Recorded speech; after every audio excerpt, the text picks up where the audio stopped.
Welcome back to Horn and Fin Outdoors, and thank you for coming to watch my unboxing and review and setup of the Daiwa Lexa 300 saltwater bait casting reel. If you're watching this video and you like this rod or reel or anything that I show you in this video, check the comments and description because I'm going to put Amazon links there so you can go and buy your own. So let's get this thing open and let's check it out.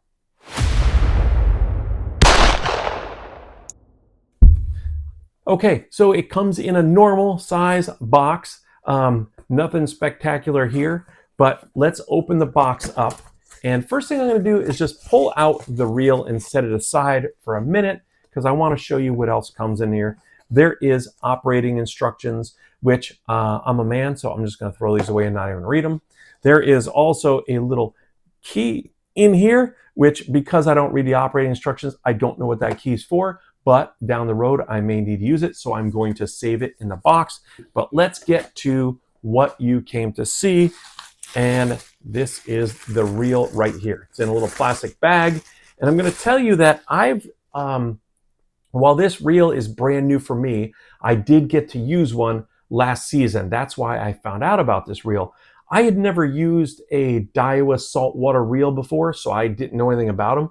But a friend of mine had it, and I was like, hey, this is a freaking nice reel.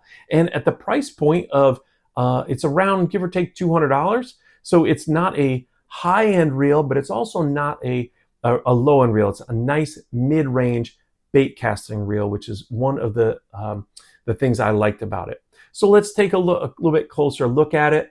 If you look on the left-hand side here, there is your magnetic adjust to set your spool tension on there. If you come around to the front, you can see as you turn it, it has the level wind, so it moves your line back and forth across the spool. On the back side, there is a comfortable little thumb switch there to open up the bail. It is nice and smooth. It doesn't I had a cheaper bait caster, and I noticed that when you pushed on it, it didn't want to go and then it popped. This is not like that. It's nice and smooth. And when you close it with the reel, it is smooth as well. So this reel has the double handle on it, which I like. And if we move around to the right to look at the rest of the right side, you have the adjustment here for your lure weight, and then you have the star to adjust your drag. Let's talk about a couple of the specs of this reel. This reel is a 7.4 to 1 7.4 to 1 gear ratio. The reel only weighs like 320 grams, like 11 ounces. It's under a pound. It is very lightweight. That drag that I told you about on the right-hand side, that will give you 22 pounds of drag. So for a reel of this size, because it's fairly small, you can see it fits in the palm of my hand, that is a lot of drag weight for that reel. When you reel one turn on this handle, you're going to get 33 inches of line back, which is great, especially if you're fishing in deeper water. I like to fish somewhere around 60, 70 feet for blackfish, for sea bass. I'm in maybe 20 feet, 30 feet for fluke and flounder, so you can get that line back up, get it rebaited, and get it back in the water. This thing has 6 ball bearings in it and 1 roller bearing, so you're going to feel how smooth this is when you get it in your hand and check it out. As far as line goes, the rating on this reel is, they call it 30 or 40 pound for braid. It holds 240 yards of 30 pound braid and then 180 yards of 40 pound braid. I usually do not put that much braid on, but I am going to be spooling this with braid. However, I am going to spool it with 20 pound braid because I am going to set this rod up for a little bit lighter weight fishing than what it's capable of. Again, in the comments and description, I'm going to put this reel. I will also put the line that I use. I use Power Pro braid, which I love. It's all I use on all my reels. And I am also going to put the rod that I'm going to show you in just a minute. So without any further ado, let's take a look at this thing mounted to the rod I'm going to use it on.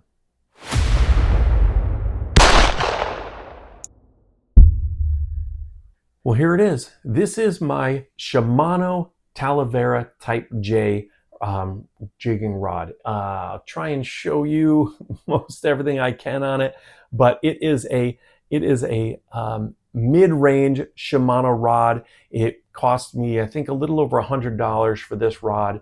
It is nice, lightweight. It is 6 feet tall. It's 6 feet long. It is a medium power, fast action rod. And I'll tell you what I really liked about it, what kind of grabbed me when I was checking it out, is the handle. Just knock my light out here. The handle itself on this is comfortable enough that I can jig with it all day. I'm going to use this for a lot of slow pitch jigging. So I love this nice long end of the handle that fits perfectly underneath your forearm. And I also like buying reels with this trigger grip rods with this trigger grip on the bottom, so I can hold it with my finger. I've got my thumb right on the reel. Everything is nice and low profile in this reel, and the rod just fits underneath my arm, so I'm not wearing out my wrist all day. I'm putting all the pressure on my entire arm. So it just felt nice. I was able to take the reel and put it on the rod to try it out, and I have been really happy with this setup. Now, I will report back to you because I'm putting this thing to the test starting probably next week. I think I'm going to try and fish for some blackfish with it first, but I cannot wait to use this thing. I cannot wait to get it all spooled up and ready to go. So thank you for watching. I appreciate you coming along on this. Remember, check the comments in the description because there will be Amazon links in there where you can go click and buy any of this stuff I talked about in this video. So until I see you next time, I wish you nothing but tight lines and short blood trails. Thanks for watching.